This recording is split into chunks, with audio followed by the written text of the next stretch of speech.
বোন দেখ, এখানে কত কচু পাতা। চল আমরা এখান থেকে কচু পাতা নিয়ে বাড়ি ফিরি। ঠিক আছে দিদি।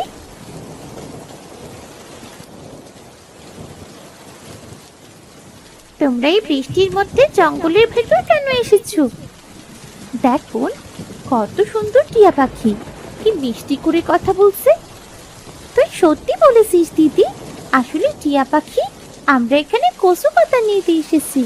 এই বর্ষার মাসে আমাদের বাড়ি ভেঙে গিয়েছে, তাই কচু পাতা দিয়ে বাড়ি বানিয়ে সেখানেই থাকবো। কি বলছো কি? এই ঝড় বৃষ্টির মাঝে তোমাদের কচু পাতার বাড়ি কি টিকবে? চেষ্টা করে দেখি না কি হয়। তবে তুমি এই ঝড় বৃষ্টির মাঝে কেন